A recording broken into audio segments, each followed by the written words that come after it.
obrigada mesmo pela presença. Como hoje em dia, né, isso faz toda a diferença para a gente. Ainda mais do que já era. Então, muito boa tarde para todos. É um prazer estar aqui, é uma honra, né? Eu acho que a gente, enquanto empreendedora, está matando 1,5 leão, pelo menos, por dia, né? 1 leão é só do negócio, e outro meio é de toda a vida, de todas as outras coisas, e ainda, né, de uma certa maneira, sendo referência. E aí temos aqui hoje 2 referências, né, referências fantásticas que ganharam prêmio na última edição, e vai ser um prazer conhecer um pouquinho mais da vida de vocês, né, enquanto empreendedoras, do negócio de vocês, dificuldades e oportunidades que foram bem aproveitadas. Caso não fossem, não estariam aqui, né? Então, com certeza, a gente tem algo a aprender com cada uma de vocês. Então, eu sou a Morgana, também ganhei o prêmio então, em 2017. No meu caso, foi de ideia empreendedora. E até antes de eu passar a bola para vocês se apresentarem, eu vou comentar algo que acho que tem a ver um pouquinho com cada uma. Eu venho de uma família de empreendedores e meu pai, desde que eu era menorzinha, ele achava que eu ia abrir uma loja de bijuteria, semijoia, que eu ia ser joalheira, que eu adorava esse tipo de coisa, eu achava fantástico, mas eu nunca tive o tino para isso, né? Eu acho que é algo que tem muito a ver com a realidade das mulheres, né? A gente gosta desse tipo de coisa, se envolve com isso e muitas vezes não enxerga como transformar isso em negócio, né? Em um negócio inovador, um negócio que quebra um pouco os paradigmas. E, por outro lado, pensando na parte de secretariado, né? Eu não sou secretária, eu sou da área da administração, do turismo, da docência, da educação e da inovação bastante, mas em dado momento eu comecei a empreender, né, e comecei a desenvolver uma ideia que acabou a gente teve algumas pivotagens, né, que a gente chama, que é quando a gente muda um pouco de rumo, quando vê que testa e vê que aquele rumo não está indo tão bem, a gente vai fazendo as adequações, né? E numa das adequações a gente criou a Liz, que era uma secretária virtual, num modelo completamente diferente do teu, que era para ser realmente tudo virtual. E aí, naquele momento, eu me tornei uma secretária virtual por algum período, ali, uns 3 meses, mas foi uma experiência fantástica ver a demanda que existe, né? Então, vejo no negócio de cada uma de vocês aí uma demanda muito latente e que vocês souberam compreender, né? Que é algo que daqui a pouco tem a oficina aí para também elucidar algumas coisas nesse sentido, né? Como é que a gente compreende o público, as demandas que ele tem para poder atender adequadamente, né? E, enfim, falei demais já. Mas eu acho que é legal a gente ter esse vínculo, né? Até porque, não só comigo, mas acredito que com várias das que estão aqui, de quem está nos assistindo, tenha esse tipo de vinculação, né? Claro, comigo eu percebi com isso. Por enquanto, vamos ver agora o que a gente descobre mais, né?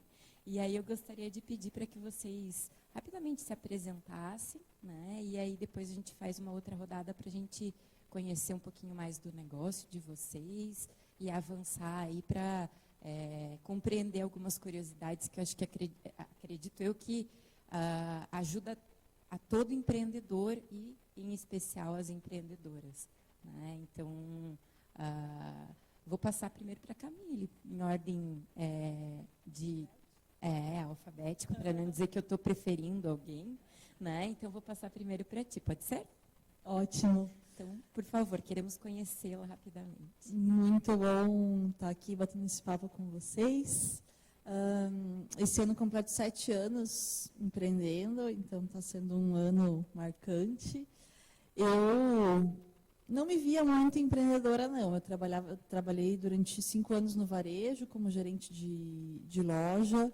Antes disso, fiz de tudo um pouco, cuidei de criança, trabalhei em brinquedoteca, colônia de férias, depois fui morar fora, trabalhei como garçonete, como vendedora.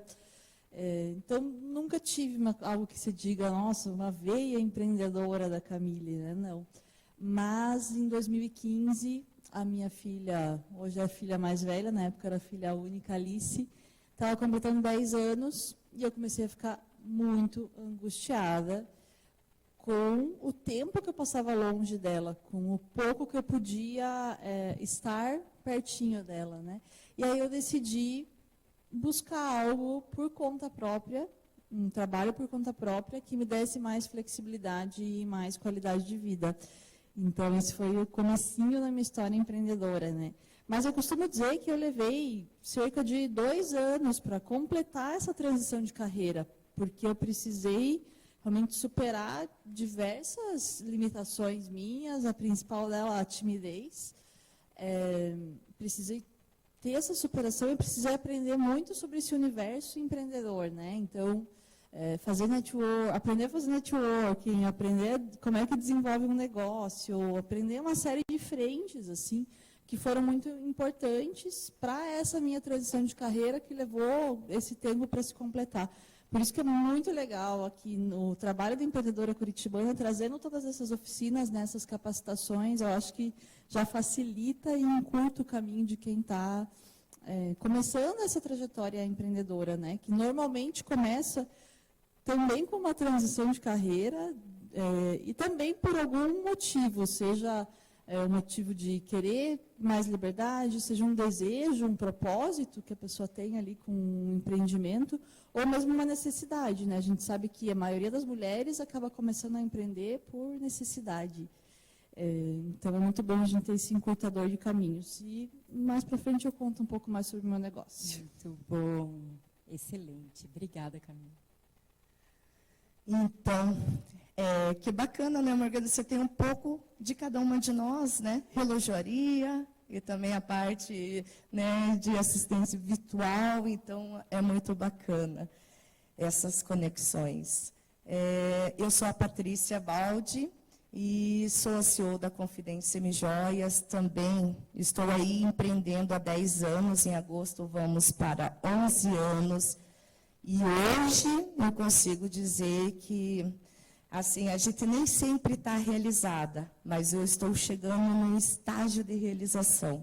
Mas eu vou dizer que o percurso não foi fácil, né? Então, muitas vezes, quando a gente começa a empreender, principalmente nós, mulheres, que às vezes tem uma jornada tripla, dá muita vontade de desistir, mas tem que ter muita persistência. Então, eu antes liderava uma equipe de mecânicos de ar-condicionado, nada a ver com o que eu faço hoje. E eu estava num relacionamento abusivo e eu resolvi largar tudo. Então, eu larguei casa, larguei onde eu trabalhava, família, cachorro, e resolvi dar uma virada na vida, né, por causa desse relacionamento. E foi onde eu fui convidada a fazer parte da sociedade de uma empresa de semijoias. Só que ela trabalhava no atacado.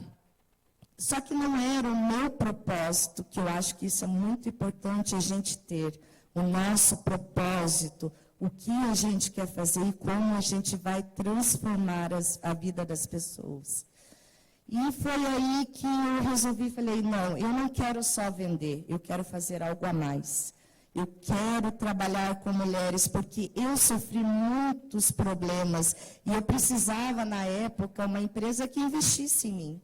E aí começou o meu propósito, o meu plano de negócio. Foi a minha maior dificuldade, que eu vou confessar para vocês, sair lá do zero. A minha maior dificuldade que eu encontrei aonde eu iria me realizar. E nisso eu segui com a empresa Carreira Solo, comecei no consignado, que hoje é o meu negócio. Então, eu forneço semijoias para mulheres que querem ter uma independência financeira. E era tudo isso que eu precisava lá atrás. Então, hoje, eu empodero 300 revendedoras e 1.980 pontos comerciais em 6 estados. Então, hoje eu olho para trás e falo que orgulho da trajetória que eu estou seguindo.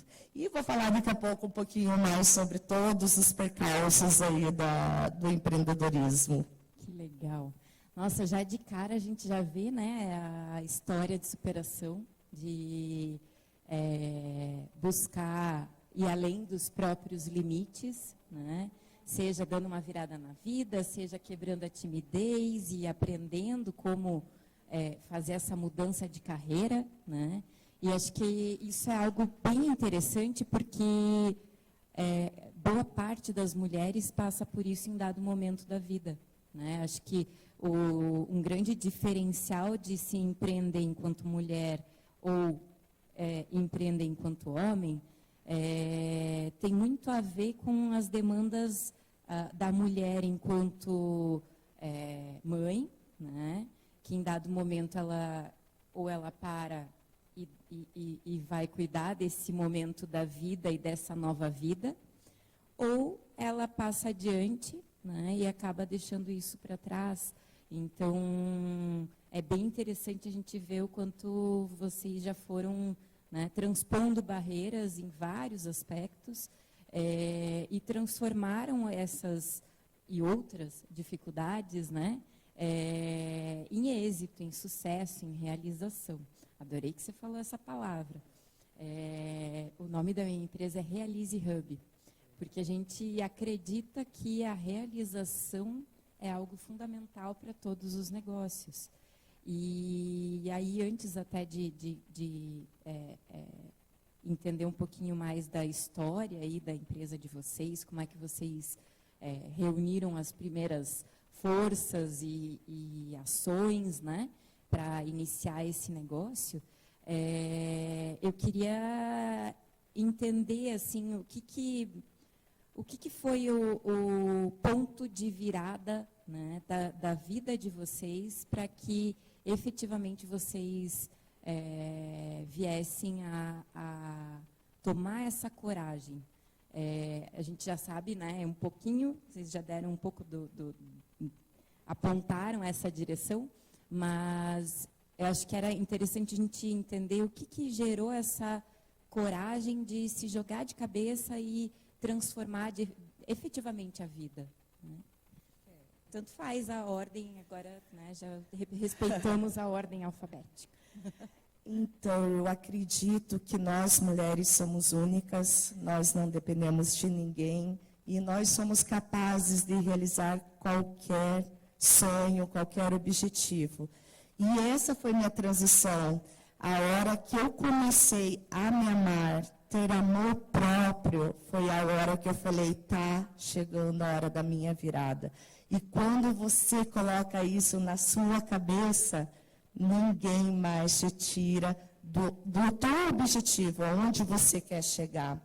Então, foi bem isso. E você cria forças do além, porque você quer fazer acontecer, porque você acredita em você, entendeu? Então, essa foi a minha trajetória. E hoje eu trabalho com muitas mulheres que, além de empoderar financeiramente, também empoderamos emocionalmente. E muitas são submissas ao seu parceiro, e muita pela questão financeira. E é isso que a gente trabalha, e é isso que a gente quer fazer reverter. Porque tua vida passa muito rápido, né? Então, você tem que ter os seus objetivos e seguir em frente. Legal, obrigada. Eu sempre falo que maior do que o meu medo de não dar certo era a minha insatisfação, sabe? Então, eu estava tão insatisfeita. Eu ia trabalhar com tanta tristeza no meu coração, que chegou um ponto que eu comecei, inclusive, eu pus na ponta do lápis quanto que eu gastava realmente para ir trabalhar e quanto que eu precisava ganhar para viver, para ver que financeiramente eu não precisava, que eu podia me virar financeiramente. fora daquele trabalho, né? Então, essa foi uma das coisas que eu coloquei no papel antes de pedir demissão. Tipo, quanto que eu preciso para viver e quanto é que me custa esse trabalho, né? Porque muitas vezes a gente não faz essa conta. Mas era assim, ó, vale-refeição era aquele tiquinho. Eu trabalhava em shopping, para comer no shopping você gastava um monte. Eu tinha que estar sempre super bem vestida, bem arrumada, bem maquiada. Isso também começou a entrar na minha conta. E aí essa conta toda me fez perceber que não era tão grande o valor que eu precisava para viver. E aí a minha coragem de experimentar, de tentar algo novo, e a percepção de que, assim, eu vou experimentar. Se der errado, eu arrumo um emprego de novo. Tá tudo bem. Só que se der certo, eu posso transformar a minha vida, transformar a minha realidade, né? É algo que eu falo muito hoje para as minhas alunas. Onde é que você quer estar daqui a 5 anos? E qual movimento você vai fazer hoje para chegar lá? E eu acho que é muito isso. A vontade de transformar, de mudar, ser maior do que o medo. Muito bom. Vocês estão levantando a bola para muita coisa que eu acho que são reflexões importantes, né? Para que não só a gente que está aqui, mas que as mulheres que tiverem acesso a esse momento nosso aqui, a essa conversa, também reflitam, né?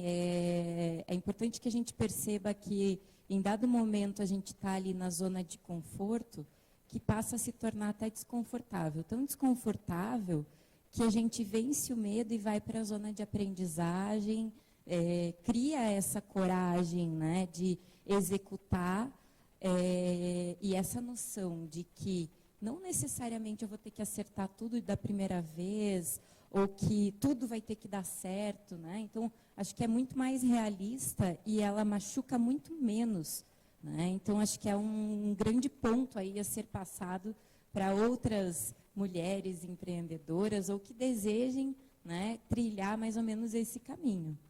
Vamos conhecer um pouquinho da empresa de vocês? Fala para a gente aí, então. Eu acho que nós mulheres somos treinadas, ensinadas para sermos perfeitas, para dar conta de tudo, né? Por isso que eu acho que a mulherada tem esse medo de experimentar. Os homens, eles arriscam muito mais, né? Nós mulheres não, a gente tem esse medo, assim, de não ser perfeita. Mas então, eu decidi sair do shopping, fiz essas contas, decidi que ia mudar de carreira, procurei emprego até de segunda a sexta, porque eu achei que já ia aliviar um pouco a rotina. Mas aí eu vi os salários dos empregos de segunda a sexta, e eu pensei, nossa, isso aí eu consigo ganhar trabalhando por minha conta. Não sabia bem o que eu faria, até que, lendo um livro que se chama Trabalhe 4 horas por semana, eu conheci a profissão de assistente virtual. Lá em 2015 não se falava dessa carreira no Brasil, não existia conteúdo sobre isso na internet. Para quem não conhece, assistente virtual é profissional que presta serviços remotos. Então, serviços administrativos, financeiros, comerciais, secretariado, relacionamento com o cliente, uma série de serviços que, quando eu li sobre essa profissão no livro, e é por isso que o cara consegue trabalhar 4 horas por semana, tá? Porque ele tem um monte de assistente virtual que faz tudo para ele. Quando eu comecei a ler o que elas faziam, eu falei, caramba, eu acho que isso que elas fazem eu consigo fazer também. Então, quem sabe está aí algo que eu posso fazer, trabalhando da minha casa, estando perto da Alice e usando algo que já está aqui em mim, não preciso aprender nada novo. E aí decidi, então, começar a prestar serviço como assistente virtual. Rapidamente entendi que precisava aprender sobre empreendedorismo, que precisava buscar esses conhecimentos para colocar em prática a minha ideia. Muito rápido também me conectei, né, com o pessoal de startup aqui de Curitiba, tinha um movimento grande começando ali em 2015, então comecei a frequentar muitos eventos, aprender muito para modelar o meu negócio, para desenhar ele e também fazer muitas conexões nesses eventos. E assim nasceu o Adjust Virtual, que hoje se tornou uma plataforma que conecta assistentes e clientes. A gente atendeu mais de 600 clientes de 2019 para cá, desde que a gente virou plataforma. Comecei a prestar serviço. Minhas primeiras clientes foram uma loja de empadas em São Paulo e um consultor do Sebrae aqui em Curitiba. Depois já conquistei clientes em Porto Alegre, mais cliente em Curitiba, mais cliente em São Paulo. Em poucos meses, o meu negócio engrenou ali, começou a dar certo e eu consegui realizar esse sonho, né? Trabalhar em casa e estar mais perto da minha filha. O tempo foi passando e eu acho que 1 ano e meio, quase 2 anos depois, outras mulheres começaram a me procurar e falar assim, mas como é que eu faço para trabalhar igual você trabalha?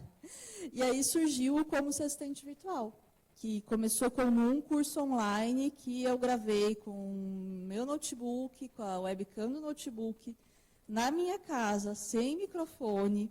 Gente, eu pendurava papel alumínio na parede para rebater um pouquinho a luz, assim, para ficar uma luzinha melhor. Então, eu realmente comecei com o que eu tinha em mãos, que é algo que a gente também fica pensando que tem que ter os instrumentos, que tem que ter mais conhecimento, ou que tem que ter um equipamento. Não, dá para tem muita coisa que dá para começar com o que você tem hoje, né? Lancei o curso, ao longo dos anos, ele foi crescendo, esse ano completa 5 anos.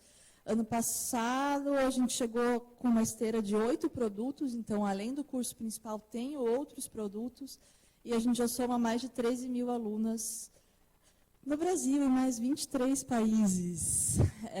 Então, a gente tem isso em comum, né, Paty, de empoderar outras mulheres, de fazer, de dar os meios para que elas se realizem tanto financeiramente quanto profissionalmente, né? Porque a maioria das alunas que chegam até mim são mulheres que estão insatisfeitas com a carreira, justamente, que querem fazer algo diferente e não sabem exatamente o que fazer. E muitas já vêm com uma formação de administração, secretariado ou uma experiência de atendimento ao público e não se veem, por exemplo, fazendo brigadeiro para vender, ou empreendendo de outras formas. Elas ficam muito felizes quando elas veem que elas podem empreender com aquilo que elas já fizeram ao longo da vida, né? Usando as experiências e as habilidades.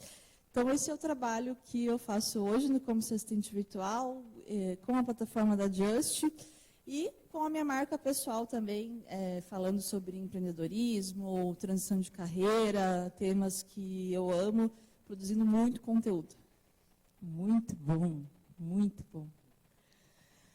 É muito bacana relembrar do meu início, e muita gente não acredita, e pena que eu não tenho uma foto.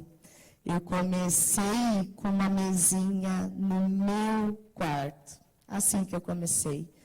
Então, ali era meu escritório, era o que eu fazia tudo, e eu tive que ter muita rapidez de aprender, porque eu também estava iniciando um negócio novo, não tinha cliente, então eu tinha que saber sobre produto, prospecção, financeiro. E a gente, quando empreende, não é que a gente precisa ter expertise nessas áreas, mas nós precisamos entender, né, para você dar direcionamento ao seu negócio.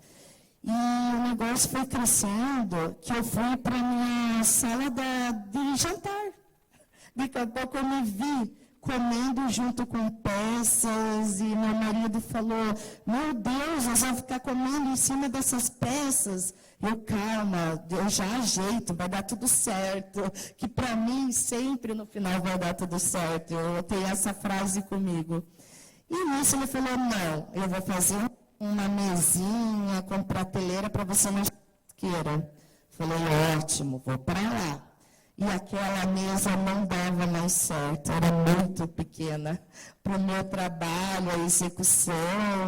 E nisso eu já estava atendendo e fazendo todo o processo da empresa com 35 revendedoras. E ali eu estava dormindo 4, 5 horas. E eu sou uma pessoa que eu adoro estudar, e estudo de tudo, eu gosto de aprender. E eu falei, não, chegou a hora de crescer, e eu não posso limitar esse negócio. E foi a hora que eu tratei uma auxiliar, peguei um escritório, que também não podia fazer ela trabalhar ali na minha churrasqueira, né? E isso tudo, a empresa foi crescendo, e em 1 ano e meio eu tive que mudar de lugar, onde eu já tinha alugado, porque já estava pequeno. Daí peguei uma sala, abri, peguei a segunda que saiu o vizinho do lado, saiu outro vizinho do lado, peguei as 3 e hoje eu já estou sem espaço. Então, essa trajetória é muito legal, de você saber sempre dar o passo certo, e nunca o passo maior, né? Da gente saber sempre, e é igual você falou, eu sou muito perfeccionista, e no meu lado empreender, eu tive que aprender a delegar funções, e isso para o empreendedor é muito difícil, porque ele acha que ninguém vai fazer tão bem quanto você, e a gente se engana, porque eles vão fazer melhor, porque você está pensando em muitas coisas ao mesmo tempo. Então, tem muitas sacadas no empreendedorismo que você vai aprendendo e amadurecendo com o tempo, né? E hoje, a gente trabalha somente com... Eu não revendo semijoias para consumidor final, só através dos meus pontos de venda e das revendedoras, né? Então, hoje a gente consegue aí empoderar todas essas mulheradas, e é tão bom essa conexão com todas elas, né? E ver a felicidade e a realização dos sonhos que elas vão tendo, com o trabalho delas, claro, o principal, mas com o produto que você entrega. E uma coisa que eu nunca abri mão, eu acho que isso é muito importante a frisar, é sobre qualidade. Quando você for entregar um serviço, um produto, entregue qualidade. E nessa qualidade, eu até hoje, eu investi acho que 1 mês em tráfego pago. Eu nunca precisei, porque o meu melhor marketing é o boca a boca. Então, eu tenho hoje uma lista de pessoas para entrar na revenda, só que o meu capital é limitado, né? Cada mostruário meu custa em torno de 3, 4 mil reais e eu invisto. Então, é limitado. Essa é a minha única limitação de negócio, né? Agora, em relação ao outro produto que a gente tem, que é o display de comércio, que a gente chama B2B, esse eu já não tenho limitação, isso aí é amplo aí para 6 estados. E queremos subir, e vamos subir. Vai subir, vai dominar esse Brasilzão. Exato. Muito bom. A gente vê aí muito nítido, né, o quanto vocês não só são inspiração, mas ajudam muitas mulheres a empreenderem, a se reencontrarem, a compreenderem as coisas que elas, de repente, já têm, né? Eu gostei muito da tua fala, no sentido de que a gente, às vezes, acho que não é nem às vezes, é sempre. A gente acha que a gente tem menos conhecimento do que a gente está sempre achando que tem que fazer um outro curso, agregar outra coisa para poder fazer, né? E muitas vezes essas são desculpas que a gente dá para a gente mesmo, né, para não ir fazer o passo adiante, né? Outra coisa que me ficou bem nítida aí é a questão de ter um objetivo, um propósito, um planejamento estratégico, né? Porque senão fica bem difícil você conseguir conectar todas essas coisas, principalmente no início do negócio. E aí eu queria saber aí qual foi a maior dificuldade do início do negócio, que eu acho que é algo que assombra muita gente, que de repente a gente pode desmistificar um pouquinho, né, com a experiência de vocês. Tanto faz aí a ordem. A minha maior dificuldade foi a parte financeira, de eu captar recursos para investir em mais pessoas. Então, esse foi um grande limitador no início. Mas, vou ser bem sincera, eu vivia do básico, do básico, do básico. Então, eu tirava o dinheiro para investir, porque eu tinha um plano de negócio muito bem definido. Eu sabia onde eu queria chegar, o tempo que eu queria chegar, como eu ia fazer. E isso muda muito a postura de um empreendedor, de um empresário, em relação à parte financeira. Hoje em dia, os empresários... alguns não separam o pessoal do profissional. E o meu sempre foi separado. E muitas vezes, até hoje, eu tiro do meu pessoal para investir na empresa. Porque eu sei que aquele investimento é um retorno, né? Então, eu falo, hoje, eu não tenho grandes sonhos de casas, carro, isso para mim material Eu não tenho esse sonho e essa realização. Então, a minha realização é realizar a vida de pessoas. E essa é a grande diferença, e é aí que o empresário deve pensar, em transformar a vida e a sociedade. Hoje, graças a Deus, eu consigo até me dedicar em várias ações sociais, transformando não só financeiro, mas com toda a minha rede de apoio, a gente consegue ajudar inúmeras comunidades.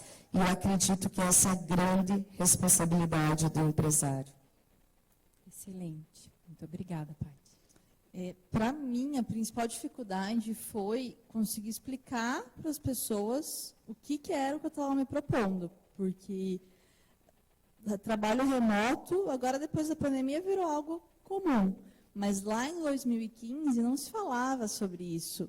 Então, eu tinha muita dificuldade em conseguir explicar para os clientes o que eu estava oferecendo. Tá, mas você é uma secretária, mas você vai vir aqui umas vezes na semana, mas como é que eu vou te mandar os documentos, coisas que hoje são muito claras, mas que na época não eram.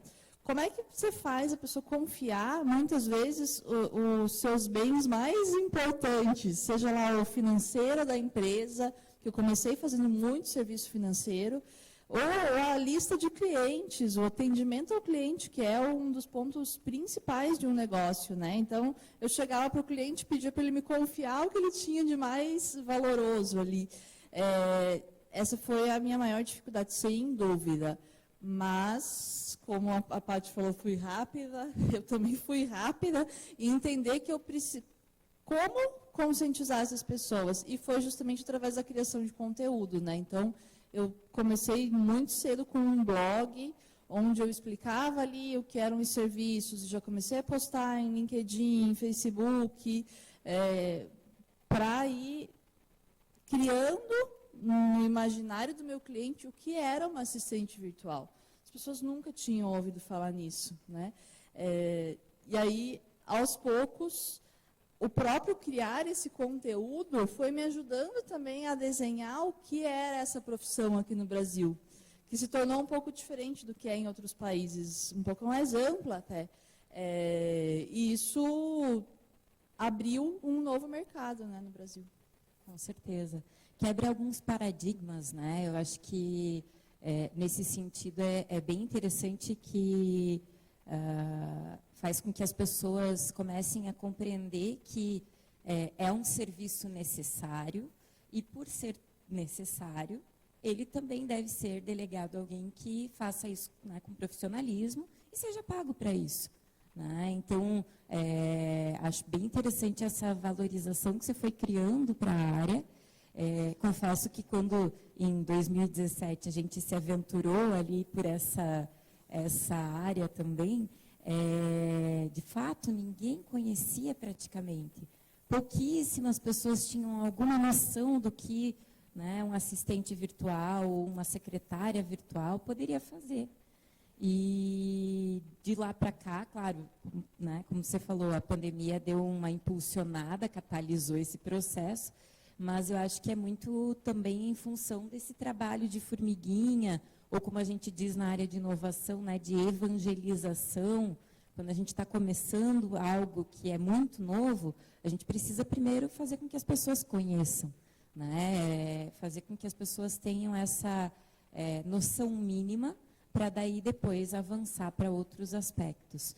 Né? E isso foi trazendo uma base para você poder seguir e ampliar aí os horizontes. Excelente. Queria saber qual foi a maior frustração para vocês até agora.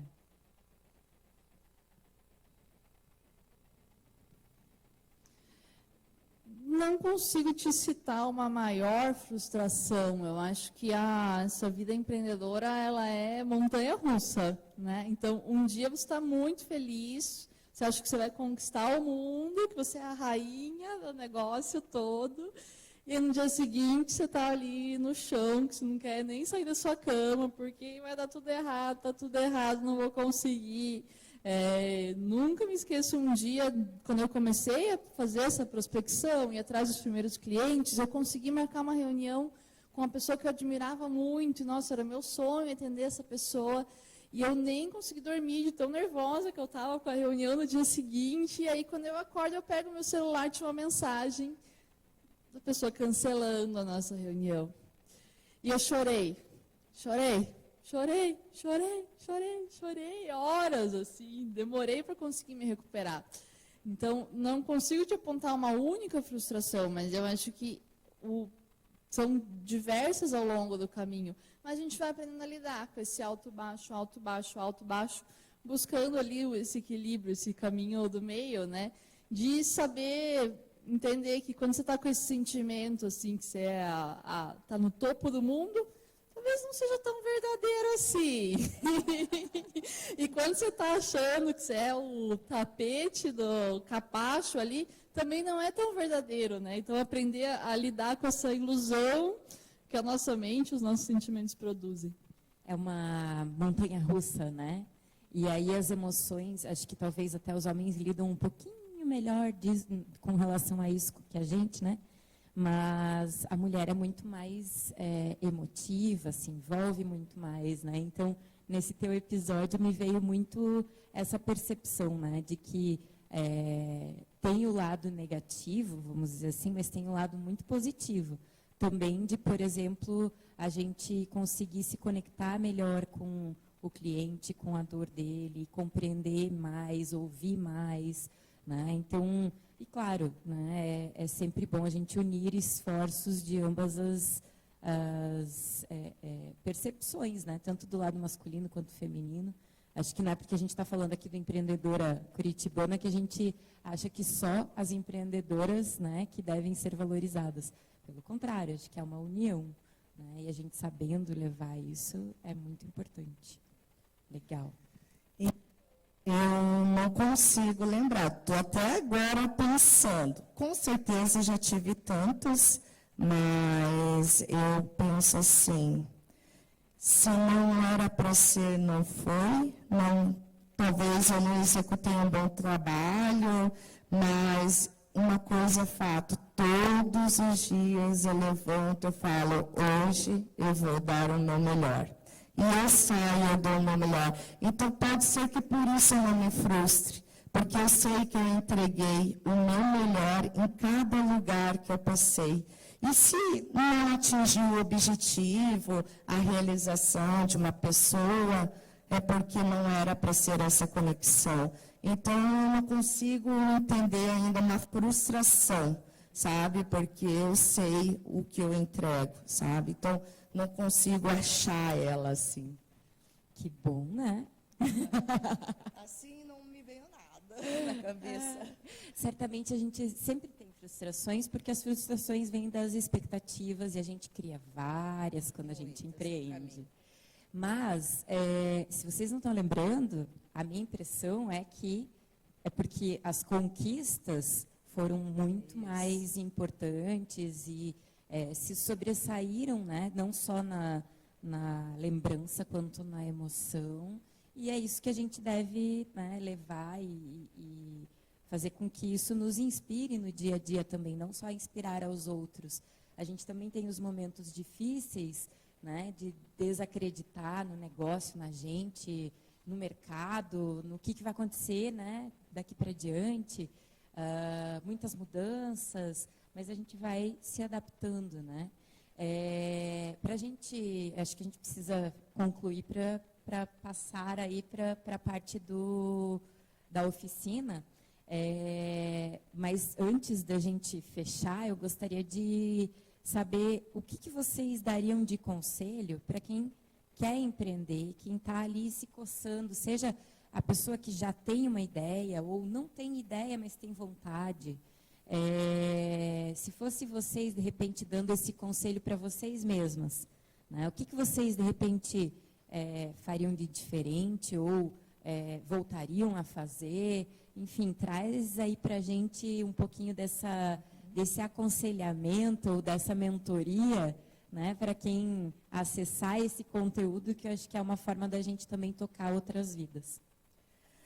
Eu diria, participe do programa Empreendedora Curitibana, sério, porque, assim, para mim foi fantástico, eu me desenvolvi muito como pessoa, como profissional. Eu fiquei com muito medo, depois que eu fiz a inscrição, que eu fui aprovada, que eu vi todas aquelas perguntas e eu, meu Deus, e isso é muito legal, você se desafiar. Porque aí o programa, ele te mostra exatamente como você tem que pensar na sua empresa. E todas as perguntas ali feitas, me parava para pensar, nossa, olha o que é a minha empresa, olha o que eu tenho que melhorar, olha para onde eu tenho que ir.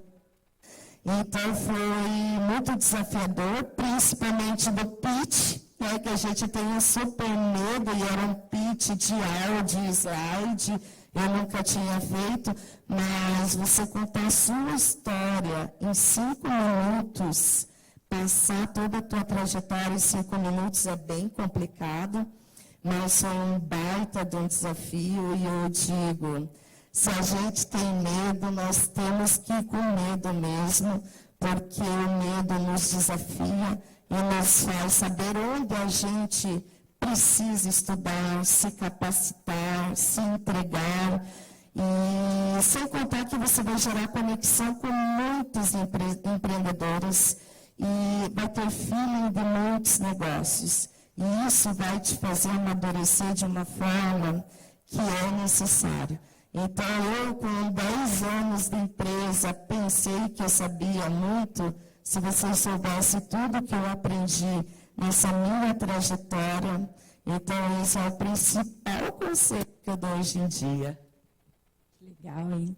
E uma coisa, vou resgatar aqui, você falou de aprender a aprender, né, um pouco atrás aí, acho que esse é um ponto bem importante também, né? A gente já tem muitos conhecimentos, tem muitas ferramentas, mas aquilo que a gente não sabe, dá para aprender, né? E se a gente estiver aberto, se a gente se jogar de cabeça, o medo se transforma em frio na barriga, que já é um incômodo, né, menos pior, que ele dá uma instigada de vou, não vou.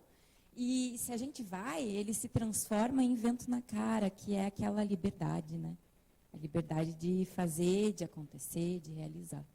O medo, dá para a gente enxergar o medo como um aliado também, né? O medo não precisa ser esse inimigo, dá para a gente abraçar o medo e usar ele para ver quais são meus pontos fracos, né? Meu conselho, sem dúvida, para quem quer entrar nessa jornada empreendedora, é não tenha medo de experimentar. Não tenha medo de errar, experimente e busque se reunir com outras pessoas. Então, participar de eventos, com o objetivo de aprender, mas também com o objetivo de se conectar com outras pessoas.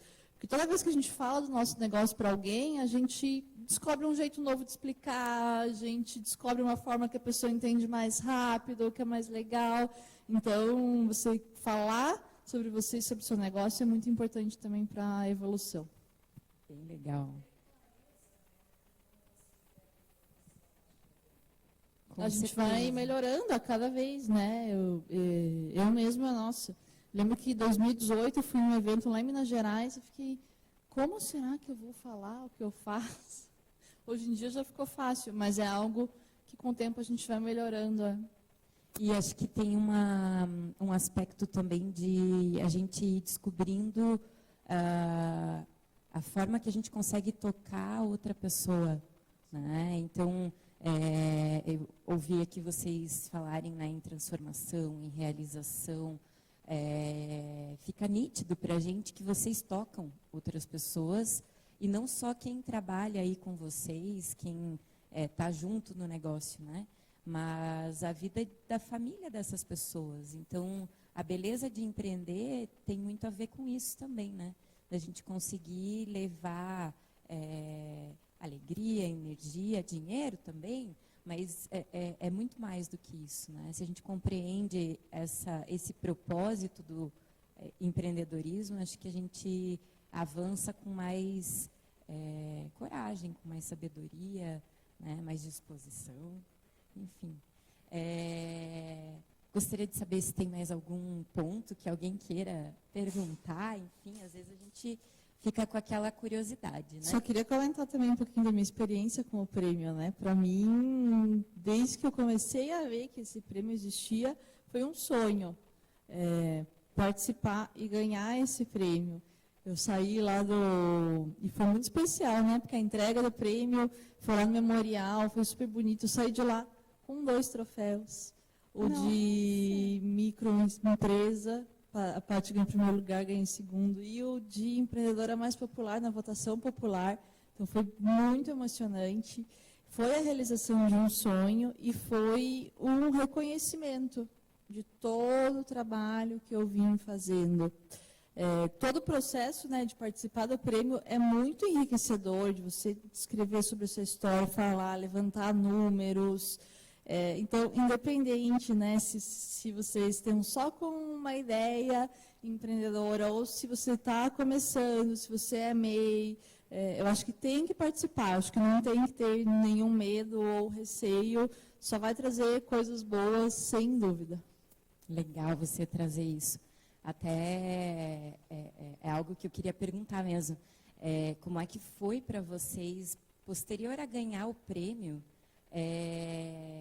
como é que ficou o negócio, como é que ficou a vida de empreendedora, que benefícios vieram, que responsabilidades, que nenhum benefício vem sem responsabilidade. Então, é muito legal a gente ter esse conhecimento, né? Que eu acho que ajuda também as outras pessoas a vislumbrarem isso, compreenderem o quanto que o prêmio é muito mais do que um troféu, né? E sim é um envolvimento com, né, um grupo de pessoas, tem todo um processo de capacitação, as perguntas, os momentos ali de você aplicar algumas coisas, faz com que você pense, repense, às vezes até redirecione o negócio, né? E, enfim, antes de eu falar mais... Então, para mim também foi uma realização, foi especial.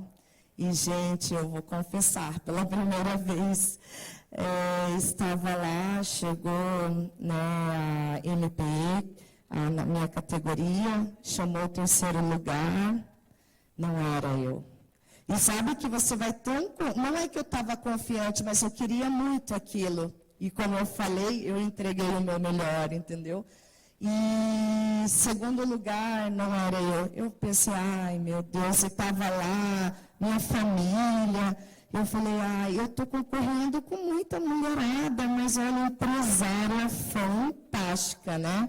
Cada negócio era sensacional. Eu falei, ok, já deu, ótimo, aprendi muito. E aí, gente, a hora que chamou o 1º lugar, me chamou, gente, eu vibrei assim de uma forma, levantei para minha família, porque eles são nosso apoio, né, e falei, nosso, sabe? Então, foi muito especial essa premiação, e até, inclusive, saí jantar com eles e não fui de manhã para o escritório. Aí falaram, Patrícia, venha para cá, que a gente está precisando de você. Eu falei, não vou. Vou depois, mas quero curtir meu momento. E quando eu cheguei lá, todas as colaboradoras fazendo festa, com buquê, soltando, e ali eu me realizei muito mais, sabe? Que é o teu time que está com você ali, que acreditou, que está fazendo o teu negócio junto. Então, isso eu valorizo muito, valorizo toda a minha equipe. Hoje eu tento dar toda a estrutura necessária para que eles se desenvolvam. E com a premiação, assim, foi muito legal a questão de conexão com as empresárias. Hoje, até muito, a gente está fazendo reunião online, conhecendo melhor cada negócio, que é onde você faz o teu network, que isso é importante, você conhecer o negócio de todo mundo, para que você consiga indicar isso, o serviço delas, para outras pessoas, que hoje tua rede relacionamento é intensa, né? Então, acredito que isso agregou muito, sem contar o destaque, e destacou muito até a Vanessa Barolo, que, né, é uma jornalista, ela se interessou pela minha história, fez uma reportagem na Banda B, que foi assim sensacional, agregou muito. Então, tudo vai encaixando, sabe? Então, como eu estou com um projeto de franquear a marca, já registrei minha marca, essa premiação, então, vai mostrar e direcionou que eu estou no caminho certo, entendeu? Então, para mim foi fantástico, eu só tenho a agradecer ao Vale do Pinhão, à Prefeitura, a todos, e essa conexão com o ecossistema faz toda a diferença no nosso dia a dia. Muito bom. Eu estou aqui babando, né? Sim. Acho que eu tô aqui babando, porque eu concordo com tudo isso. É exatamente por isso que eu acho que a gente... não é que a gente empreende por isso, mas isso nos dá uma confiança que acho que nem sempre é inerente, né? A gente vai conquistando. Então, esse é um elemento que traz a confirmação dessa conquista. Né? Eu acho que o pós-prêmio, assim, o outro dia e os dias depois, agora meses depois, né, tem muita questão da credibilidade. Né? A gente tem o selo aí, Empreendedora Curitibana, Vale do Pinhão, Prefeitura de Curitiba. Então, isso traz mais credibilidade, sim, ao negócio, à ideia, e te coloca mais fortemente dentro desse ecossistema todo, que é riquíssimo aqui em Curitiba, do Vale do Pinhão, nos coloca como referências mesmo ali, né? Para que outras pessoas possam também se inspirar e correr atrás dos sonhos. Muito bom. Mais alguma coisa, pessoal? Não? Então, quero agradecer muito. Bem, obrigada a vocês, meninas. Estou vendo que nos próximos anos a gente vai ter que criar mais uma categoria, Empreendedora Curitibana Franquias, né? Porque Boa! as duas têm mais de um... O negócio delas já expandiu para vários estados e tal. Muito obrigada pela presença de vocês. Realmente espero que essa fala dessas meninas maravilhosas tenha inspirado vocês a continuar o negócio de vocês, porque realmente a vida de empreendedora é uma montanha-russa. Tem dia que a gente está super bem, outro dia a gente está lá no chão, não quer nem levantar da cama. Então, esses momentos que a gente quer trazer para vocês, para que vocês saiam daqui motivados e falem assim, é hoje que eu vou fazer meu negócio dar certo. Se não for, vai ser amanhã. E o prêmio também, para quem não sabe, eu também ganhei na categoria de ideia em 2019. 2019 não, foi 2019. E elas ganharam em 2021. Eu falei que era 2019, mas 2019 fui eu, então a gente tem vencedoras de 2017, Tem 19 e 21. Tem aqui, olha que beleza. Eu fiquei na segunda posição de ideia inovadora. E quando uma coisa assim que me inspira bastante é quando você vê aquele troféu do prêmio, é uma coisa que assim, alguém confiou em você, alguém te deu credibilidade que o teu negócio ele realmente ele faz sentido. Então, às vezes quando a gente está se sentindo desmotivada, não sei vocês, mas você olha para aquele prêmio e fala assim, putz, alguém confiou em mim, sabe? Não vou decepcionar essa pessoa. Então, é esse tipo de pensamento que a gente quer nutrir aqui no programa. E o programa também ele é para você vir aqui, para testar suas ideias, para você errar, para você conversar com as empreendedoras, para você trocar ideias, fazer parceria de negócio, fazer parceria com clientes. E falando em clientes, obrigada, meninas. E falando em clientes... Obrigada aí, pessoal. Eu vou sentar aqui. E falando em clientes, a gente vai seguir com a capacitação com a Juliane. E ela vai trazer um olhar do cliente, porque hoje... Agora eu vou ficar de pé, que todas elas foram embora. Te deixamos pronta. Elas me deixaram eu sozinha, mas enfim. A gente traz aqui na Empreendedora Curitibana várias capacitações que são voltadas a você organizar seu negócio, porque não é fácil chegar, fazer o seu negócio chegar no mesmo nível de organização e complexidade que a gente conversou agora com a Patrícia e com a Camille.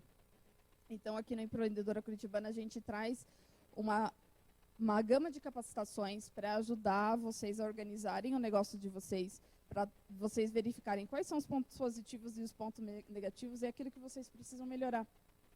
Então, hoje a gente sabe que a concorrência está bem grande, né? Tem bastante gente empreendendo. E uma maneira de você conseguir uma vantagem competitiva em relação ao seu concorrente é fazendo a pesquisa com o cliente, é realmente entregar para o cliente aquilo que ele necessita. Então, você faz adaptações no seu... Você precisa entender o que seu cliente quer para você entregar um produto que realmente faça sentido para ele e que você consiga rentabilizar em cima desse seu negócio. Então, a Juliana ela vai vir falar agora com vocês sobre pesquisa com cliente. Ela é UX Researcher, ela vai explicar também o que uma UX Researcher faz. Ela trabalha na Mentores, que é uma agência de design aqui em Curitiba, e ela vai contar um pouco dos cases e experiências que ela teve com pesquisa com cliente, qual que é a importância dessa pesquisa do cliente e como que a gente vai realizar essa pesquisa. Então, hoje vocês vão sair daqui com alguns pontos que vocês precisam melhorar no negócio de vocês ou pensar em começar a agir e a colocar em prática. Muito obrigada, Juliane. Opa, tá funcionando? Tá, eu vou dar Boa uma aumentada. tarde, gente.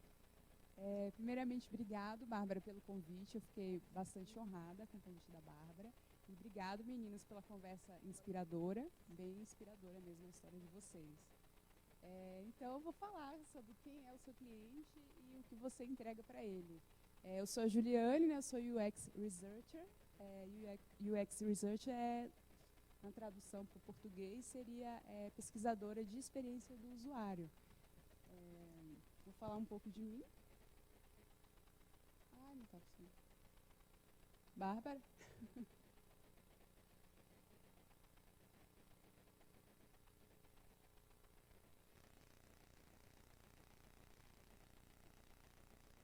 Pronto. Então, eu sou formada em design gráfico e eu sou mestranda no PPG de design da UFR. Minha pesquisa é na área de design centrado no usuário. E eu sou UX Researcher na Mentores Digital. A Mentores é uma agência de design digital. O foco da agência é fazer site e aplicativo, mas a gente também faz bastante workshop com dinâmicas de design thinking e design sprint. Eu também sou product designer no Clube Carme. Product designer é um trabalho bem parecido com o do UX Researcher, mas ele acompanha um único produto, né? O UX Researcher é uma profissão mais abrangente, você trabalha com vários produtos, vários clientes. Então, o Clube Carb, vou falar mais um pouquinho sobre ela lá na frente, é uma startup, né? E eu sou Product Designer lá. E eu também sou empreendedora, então eu gostei do convite para falar no evento Empreendedora Curitibana, porque eu também sou empreendedora, inclusive eu me identifiquei com a sua história. Aqui eu fiz um mood board meu, tá ali minha foto na frente, vocês conseguem ver o laser. Aqui eu sou geminiana, sou mãe de pets, aqui meus pets, sou mãe de planta também, tá aqui o estilo de bota que eu gosto. Eu sou baiana, eu botei uma foto aqui de Salvador, torço pro Bahia, ajudei a criar o movimento Ele Não na minha cidade, nas eleições de 2018. Sou filha de Iemanjá, gosto de cozinhar, sou fã do Elvis e dos Beatles. Sou do time da Grifinória, para quem conhece, e sou da House of Targaryen, de Game of Thrones. Esse é o mood board, né? Essa é uma ferramenta que a gente utiliza para pesquisa com o cliente. Há várias ferramentas, né? Eu vou mostrar o exemplo de algumas. E essa é uma ferramenta quando a gente precisa fazer uma pesquisa mais visual, mais imagética, né? Eu vou falar um pouco do meu DNA de empreendedorismo. Me identifiquei com a Morgana porque meu pai também é empreendedor. Tá ali uma fotinha minha com meu pai. Meu pai é agrônomo. Então, meu pai ele já plantou de tudo. Já plantou café, já plantou cana-de-açúcar. Ele já criou gado, boi, já criou cabra, já criou ovelha. Então, ele tem bem esse tino assim, de empreendedor, de ter várias ideias. Ele é geminiano também, eu também sou geminiana. E geminiano tem isso de ser inquieto, de ter várias ideias, de de ficar, tipo, entediado com várias situações, né? E eu sou igualzinha ao meu pai. E o meu pai, todo domingo, ele assiste Pequenas Empresas, Grandes Negócios e manda uma mensagem para mim e para os meus irmãos. Aí a gente tira sarro dele com uma frase célebre dele, ó, aí um negócio bom para você, tá aí um negócio bom para você.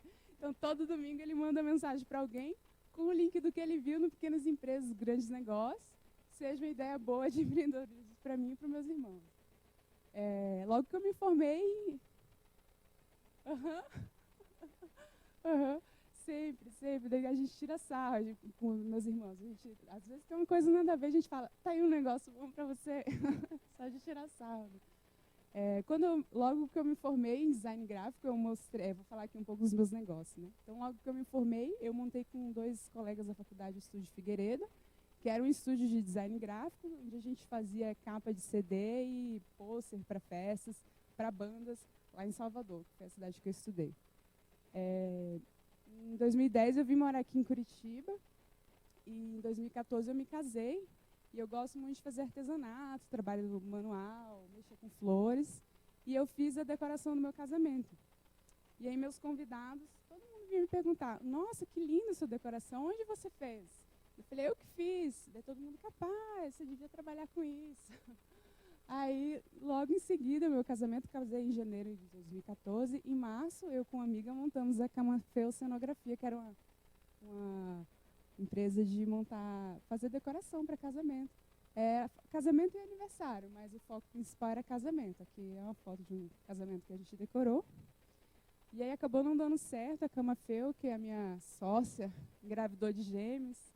E eu estava estava num momento assim, meu marido saiu do emprego, daí a gente decidiu ir morar na Bahia, e a gente foi morar na Chapada Diamantina, e abrimos lá na Chapada Diamantina um Precioso Bistrô, que era uma hamburgueria. Metade do nosso cardápio era vegetariano, que a Chapada Diamantina tem esse público, né, mais alternativo, que é vegetariano. E aí lá também, na Chapada Diamantina, eu abri a Chule Gravura, né, porque eu gosto de continuar fazendo meus trabalhos manuais. Eu lancei uma linha de canecas que eu pintava à mão, com várias frases, assim, né, de efeito. Então, vamos lá. Quem é o seu cliente, o que comem, onde vivem, né? Então, é muito importante a gente, na hora de pesquisar, fazer a pesquisa com o cliente, a gente saber quais são os hábitos dele, né? Então, isso vai ser muito importante para o nosso negócio, né? Para saber os hábitos de vida, de compra, de uso do cliente, saber seus desejos, seus anseios, para a gente saber quais são suas necessidades, né, e como o nosso produto pode ajudá-los, né? Então, essa definição de cliente é uma definição exclusiva, né? Cada negócio possui o seu. Não tem nenhuma empresa que tem exatamente um cliente igual ao do outro, né? Por mais que sejam produtos parecidos, né, por mais que sejam empresas, negócios parecidos, cada negócio tem sua definição exclusiva de cliente. E ela também não é perene, ela sempre muda, né? Porque hoje a gente vive num cenário de tecnologia que a informação muda o tempo todo. Então, assim como os clientes também vivem em constante evolução, né? Então, é muito importante a gente fazer sempre essa pesquisa de cliente, que eles podem mudar, podem se modificar, né, ao longo do caminho. Então, para isso, a gente precisa ter um objetivo claro do que é o nosso negócio, do que é o nosso produto, serviço, e ter claro o nosso público-alvo e persona. Já vou explicar o que é. Então, é importante para a gente não direcionar nossos serviços para o público errado, né? Então, vou falar um pouco da minha experiência. Acabei nem falando, ó, pulei. Mas aqui nesse slide eu falei, né, que eu sou empreendedora também na Maju Store. A Maju Store é um brechó que eu e minha irmã montamos. Olha, mas outro negócio, a pessoa, né? Então, a minha irmã mora nos Estados Unidos e aí ela compra roupas lá em promoção, em liquidação, lá tem muito, né? E as liquidações lá são super baratas, né? Então, ela compra lá, faz a compra, ela tem um dinheiro dela, que ela investe nessa compra e manda para mim por container. Então, nosso público-alvo, que nós duas definimos, são mulheres de 25 a 35 anos, de classe B. Né? O nosso objetivo é vender roupas bonitas e de qualidade, porque o produto que vem de lá é diferenciado, né? E a preço justo e contribuir para essa economia circular, né? Vocês entendem esse conceito de economia circular? Entendem?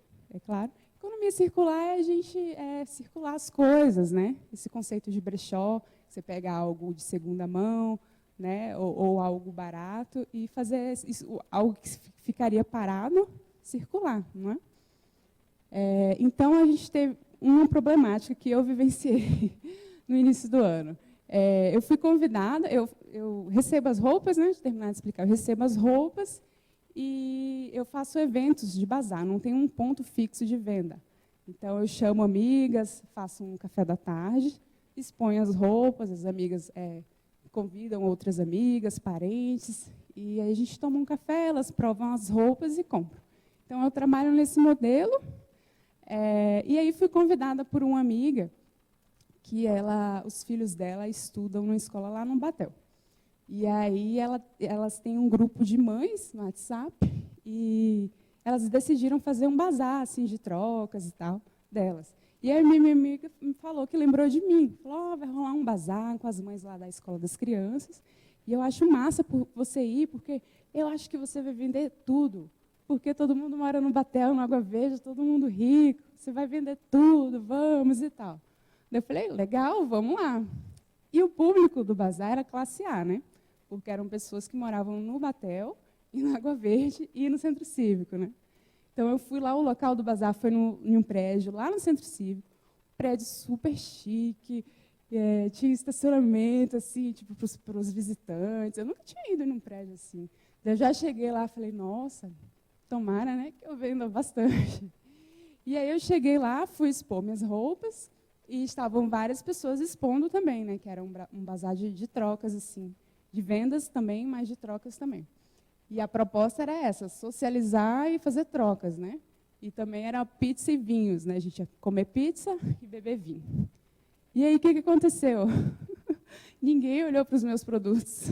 Os produtos ficaram lá, as moscas, todo mundo interagindo entre si, todo mundo com roupa de grife, bolsa de marca, sapato caro. Então, ninguém chegou perto dos meus produtos. Quer dizer, quase ninguém. Eu vendi R$200, e aí precisei contribuir com a pizza e vinho, que foi, a gente dividiu, né, o valor, paguei R$80, então praticamente eu tive um lucro de 120, e foi super desgastante montar toda a estrutura, encher meu carro de roupa, ir até lá, que era longe da minha casa, e não valeu a pena, né? Então, se eu tivesse pensado nisso de público-alvo, talvez seria muito mais interessante eu não ter ido, ter me poupado, né? Então, por que é interessante a gente criar a persona, né? A persona é essencial para todo negócio, né? Todo negócio tem sua persona ou suas personas, né? Porque um negócio só pode ter várias personas, né? Então, é essencial a gente definir a persona logo no início. Não há uma receita, sabe, para criar a persona. A gente chega nela através de exercícios, tentativas e refinamento, né? Então, para criar persona, a gente faz uma análise dos comportamentos, das motivações e da preferência dos nossos clientes ou usuário, né? E o objetivo de definir a persona é você definir o cliente ideal para você. No meu caso, na Maju Store, não são mães do Batel. E a gente tem esse objetivo de definir a persona para a gente buscar quais são os clientes certos para o nosso negócio e retê-los, né? Então, outro objetivo é alinhar o estilo do seu conteúdo. Então, toda a comunicação que você vai fazer, o marketing, precisa estar alinhado com a sua persona, né? A forma que você vai falar, se for um produto para crianças, você precisa adequar a linguagem da faixa etária que você escolheu, né? Então, vou explicar um pouco mais e vou exemplificar. E também direcionar leads é um objetivo, né? Não sei se estão familiarizadas com o termo lead. Lead por exemplo, eu trabalho com site e aplicativo lá na Mentores. Então, muitos sites têm a proposta de captação de leads, que é quando você entra e fala, coloque seu e-mail para você acessar um conteúdo. Então, isso é um lead. O seu e-mail é um cadastro que você faz, né, com o seu contato, e eles mandam tipo um marketing para você, publicidade, ou coloca seu e-mail na rede de pesquisa deles, né, para ter esse lead seu, que é um contato de um potencial cliente. Então, isso que é lead. Né? Então, a definição da persona ajuda nesse direcionamento. Né? Qual a diferença, né, de persona e público-alvo? Constantemente, eles são confundidos. Né? Eles um complementa o outro, mas eles são diferentes. Né? O público-alvo é uma informação mais crua. Né? Trata-se de um segmento de pessoas com características em comum. Por exemplo, o público-alvo da Maju Store é mulheres de 25 a 35 anos, de classe B, que moram em Curitiba e possuem renda mensal média de R$ 2.000. Você precisa definir exatamente a faixa etária. Ela não pode ser muito abrangente, porque senão você abre demais. Então, a ideia da definição do público-alvo é ser algo bem redondo, bem direcionado. Né? E qual que é a persona da Maju Store?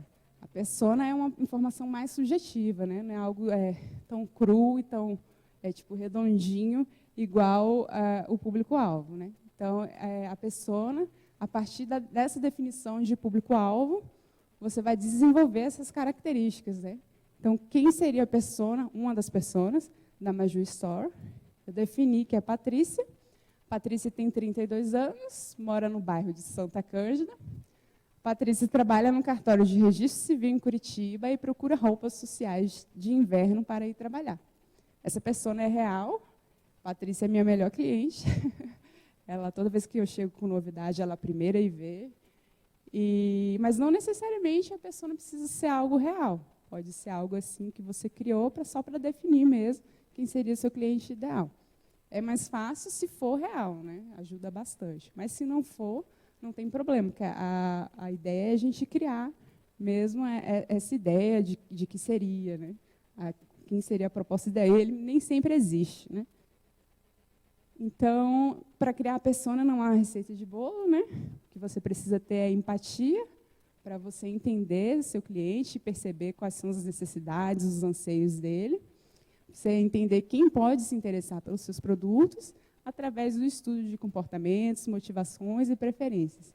E a persona também é baseada em dados. Né? O público-alvo, não, o público-alvo é baseado no que seu produto oferece, seu produto ou serviço oferece e para quem ele é adequado.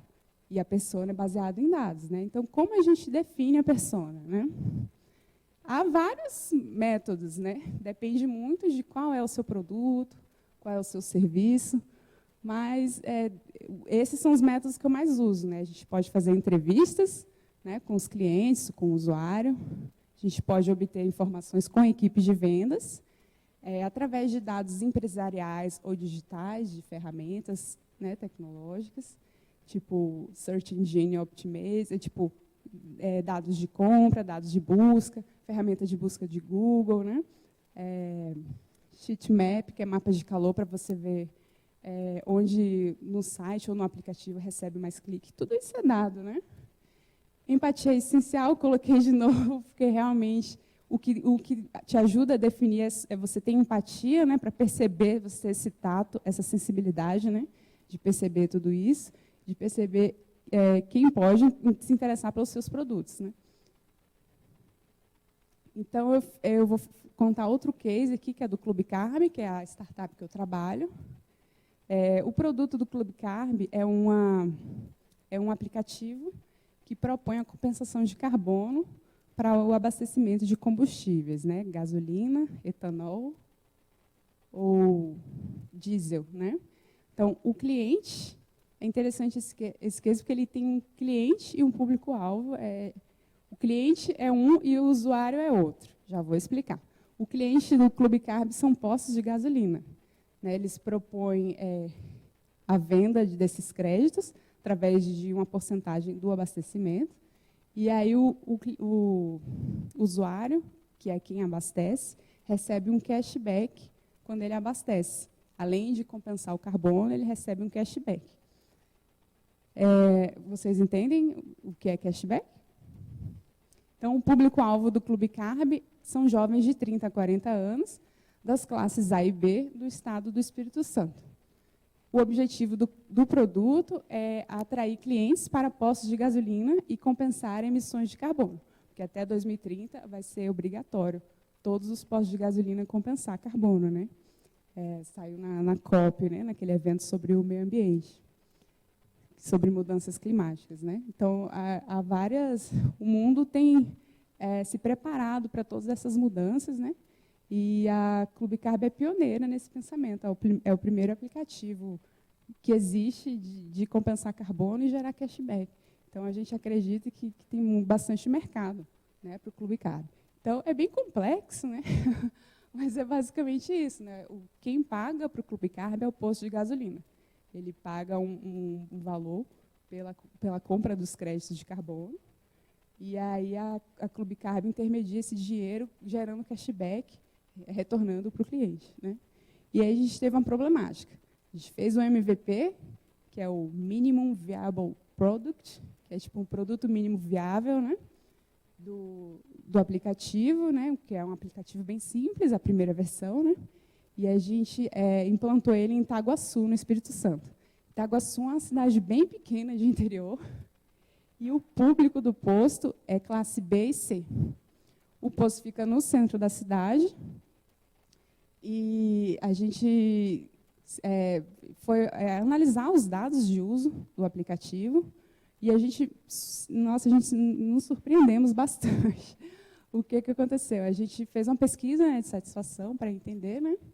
Deixa eu só ver se eu falo ali. A gente fez uma pesquisa de satisfação, né, para entender, através de um questionário do Google Form, e para a gente obter esses dados reais sobre os usuários, né? Os motivos, por que ele usa o aplicativo, qual o grau de satisfação deles, detectar problemas de usabilidade, fazer uma avaliação C7, que é Customer Satisfaction, que é a satisfação do cliente, né? E uma avaliação NPS, que é quando ele dá uma nota de 1 a 10 para o serviço. E também coletar sugestões. Então, a gente estava fazendo esse produto acreditando que a intenção das pessoas era favorecer o meio ambiente, ajudar o meio ambiente, né, com a compensação de carbono. Só que o resultado da pesquisa deu que as pessoas estavam interessadas no cashback.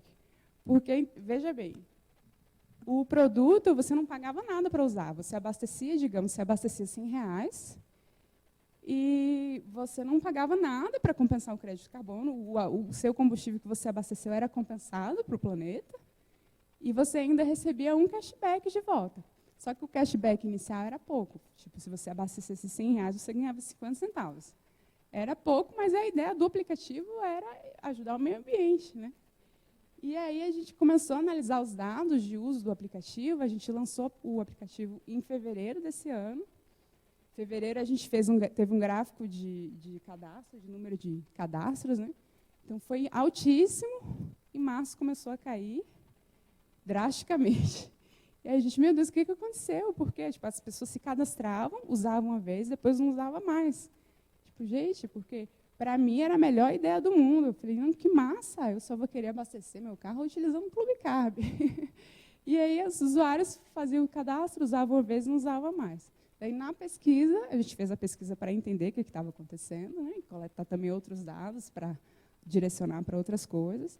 E aí a gente viu isso, que eles estavam, o cashback é muito pouco. Um respondeu bem assim, o cashback é muito pouco, não vale a pena. Gente, você está compensando o combustível que você está queimando e ainda está ganhando 50 centavos, está sendo pago para compensar praticamente, e eles não estavam satisfeitos. Então, o que a gente fez? A gente fez uma modificação, né, no público-alvo, primeiro porque a ideia do Clube Carb é a gente pegar o mundo inteiro, né? Mas primeiro a gente está no MVP agora, então a gente aplicou primeiro na cidade de Itaguaçu para ver como funciona. Então, antes, o público-alvo era jovens de 30 a 40 anos, das classes A e B do estado do Espírito Santo, porque a gente acreditava que classe A e B tem essa maior preocupação, as pessoas são mais estudadas, entendem mais, né, os impactos, né, que os combustíveis causam para o meio ambiente, e a gente acreditou que seria esse o público, né? Depois a gente alterou para jovens de 30 a 40 anos, das classes B e C, que eram os clientes do público, da cidade de Itaguaçu, não mais do Espírito Santo. E a gente mudou a classe também, porque a gente teve que se modificar para atender as necessidades dos usuários do posto, dos clientes do posto, né? Não adianta a gente querer e achar alguma coisa que, na realidade, é outra, né? Por isso que o público-alvo é uma pesquisa constante, né? Essa de público-alvo e persona, porque eles podem se modificar por vários fatores, né? Várias coisas influenciam. Então, a gente criou uma persona para o Clube Carb. Então, a persona é Rômulo. Rômulo tem 35 anos, possui ensino médio completo. Quanto mais específico a gente ser na persona, melhor para a gente entender, tá? Então, mora no centro de Itaguaçu, trabalha como distribuidor de lojas e viaja constantemente para entregar produtos em cidades da região. Ao abastecer seu veículo de trabalho, procura por postos de combustíveis com preço mais barato. Rômulo também é uma persona real, ele foi uma das pessoas que respondeu o nosso questionário. Tem outras personas também no Clube Carb, mas com relação à problemática que eu apresentei, ele era o mais interessante. Então, a gente fez um mapa de empatia com o Rômulo. O mapa de empatia é uma ferramenta de a gente descobrir também quem é, a gente fazer esse exercício, né, de conhecer nosso cliente, nosso usuário. Então, é uma ferramenta muito conhecida e muito usada, é uma ferramenta do Design Thinking, que é esse Canva, na verdade, é essa tabela pronta, né? Na verdade, ela vem sem as respostas e a gente vai respondendo, né? Ela vem só as perguntas e a gente vai preenchendo para a gente estabelecer nossa persona. Chama mapa de empatia, que é exatamente a gente exercitar a empatia, né? Então, o que Rômulo pensa e sente? Que o valor dos combustíveis está muito alto, o que impactou no valor cobrado pelo frete. Veja bem, a proposta do produto é outra. A proposta do produto é a gente ajudar o meio ambiente. Mas a persona não tem nada a ver com o meio ambiente, porque quem usa não tem nada a ver com a proposta do produto. Então, por isso que esse exercício de empatia é importante, a gente perceber isso, a gente ser sensível para anotar esses detalhes, né? O que Rômulo ouve? Que seus clientes estão insatisfeitos com o aumento do valor cobrado. O que Rômulo vê? Placas de preços de postos de combustíveis e cupons de descontos. O que Rômulo fala e faz? Ele é distribuidor de loja, viaja constantemente com seu caminhão para entregar produtos e compara preços de postos, o preço dos combustíveis, né? Então, quais são as dores de Rômulo? O valor alto do diesel e poucas opções de postos na cidade de Itaguaçu. Então, quais são as necessidades de Rômulo? É combustível barato e obter desconto para abastecimento. Então, depois de a gente ter definido essa persona para Rômulo, a gente alterou a proposta do produto, né? Antes, o cashback era para trocar em lojas de produtos sustentáveis. A ideia inicial do Clube Carb era essa, porque como é algo para tratar de meio ambiente, não basta apenas você gerar um cashback. A ideia era a gente ter uma rede de lojas parceiras e que a proposta das lojas fosse também de sustentabilidade, né, de produtos que tivessem essa preocupação com o meio ambiente. Porque não adianta nada você gerar um cashback e gastar comprando uma coisa que prejudica o planeta, alguma coisa com plástico. Então, a ideia era essa. Linda, né, no papel, mas na prática é muito diferente. Então,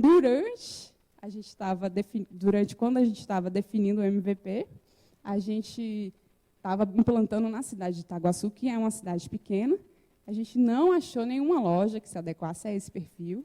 Então, a gente teve que adequar o cashback para trocar por produtos em um supermercado local. A gente fez uma parceria daí com esse supermercado. Daí, ele recebia um desconto para usar quando ele fizesse a compra.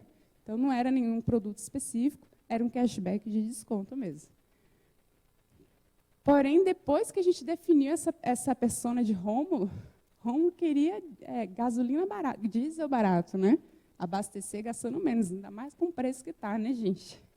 Então, depois a gente alterou a proposta do produto do cashback para trocar por descontos no próprio posto de gasolina. O que aconteceu? O cliente direto muito mais satisfeito, que é o dono do posto, né, que é o cliente do Clube Carb, o cliente direto, né? Então, o dono do posto ficou muito mais satisfeito, porque é tipo uma promoção no posto, né? E ele não ia estar pagando nada mais por isso. Era a mesma proposta, mas era um cashback que voltava para o posto. Então, ele estava investindo nisso e recebia um retorno. Então, ele ficou muito mais satisfeito. E também a gente teve um aumento exponencial na quantidade de usuários na cidade de Itaguaçu, porque aí todo mundo começou a se cadastrar para pagar mais barato no posto. Então, é isso, né? Quais são os benefícios, né, da gente ter bem claro o público-alvo e persona? A gente reduz os riscos, né, do nosso produto, a gente prevê erros, mas mesmo quando os riscos acontecem, mesmo quando os erros acontecem, a gente tem que ficar atento, né, ao público-alvo e produto, porque vocês viram tudo que aconteceu, né? E era exatamente um problema de definição, de ter as coisas bem definidas, né? Então, ele reduz também o churn.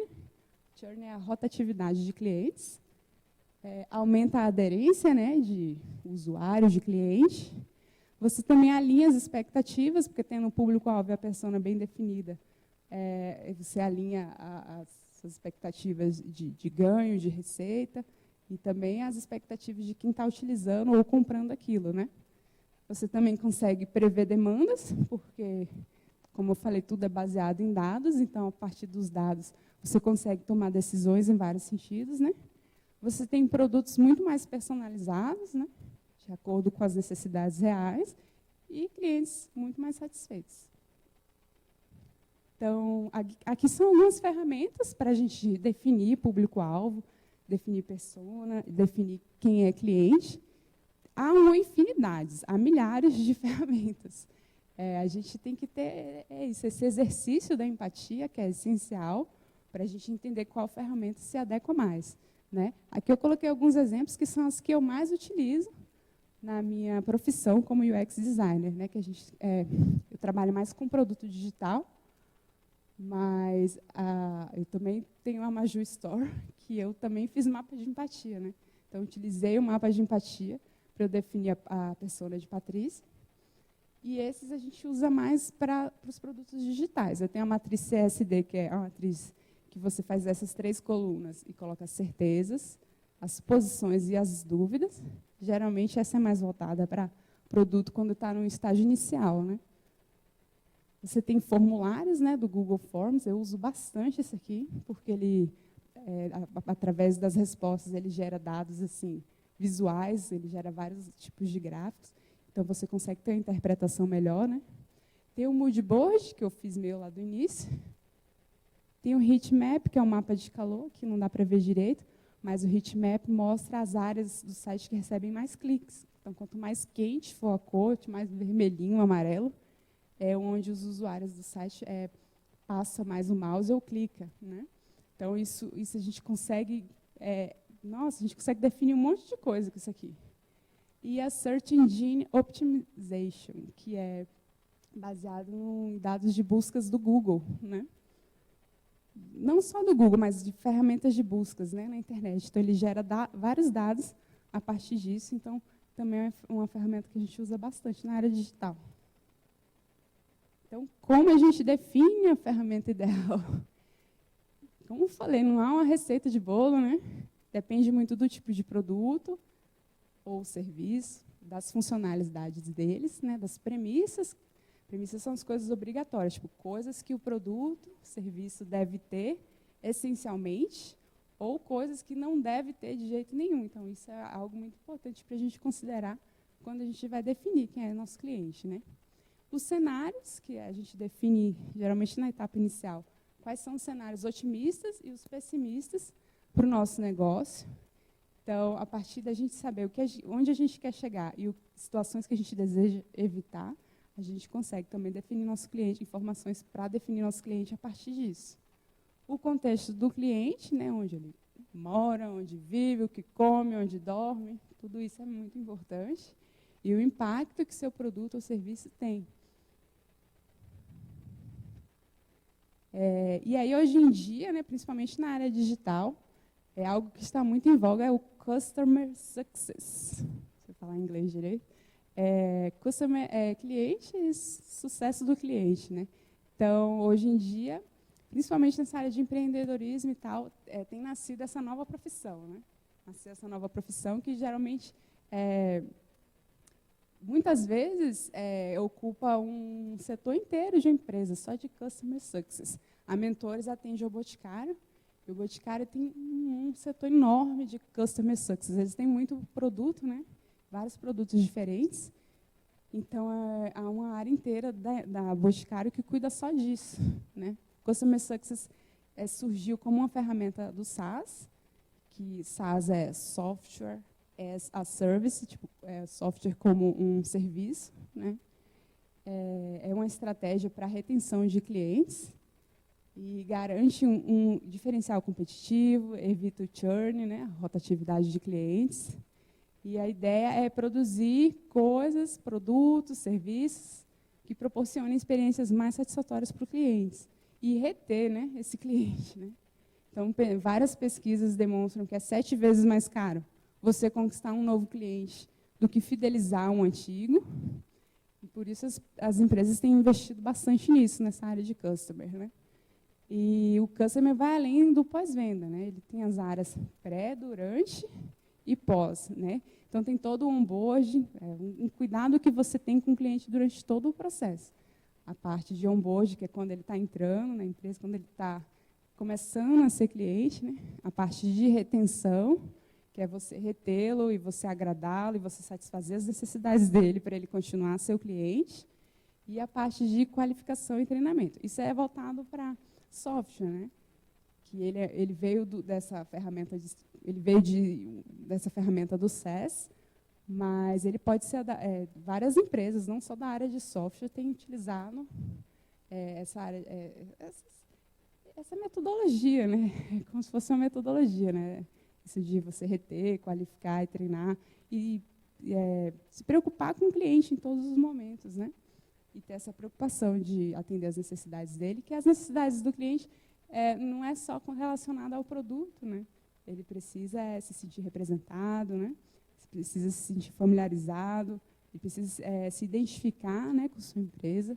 Então, é algo bem complexo, que tem crescido muito. Então, a Mentor está criando também a área de Customer agora, que é para fidelizar os clientes, né? Então, vamos descobrir quem é o seu cliente. Eu preparei um Canvas, gente, que é algo assim bem geral, que aí vocês podem preencher. Não sei se vocês são empreendedores também, acredito que sim, né? Mas, assim, é um Canvas, está aqui, ó. E a ideia é que vocês preencham e possam meio que ter uma definição geral do cliente de vocês. E aí, depois eu ajudo vocês, posso tirar dúvidas. Então,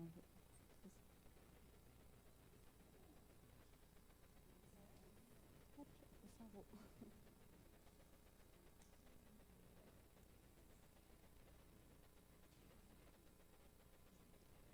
Então, essas são tipo informações bem básicas, tá? Mas preenchendo esse Canvas, você já consegue ter assim uma ideia bem geral, bem boa, assim, bem robusta de quem pode ser seus potenciais clientes, de definição mesmo, né, de clientes.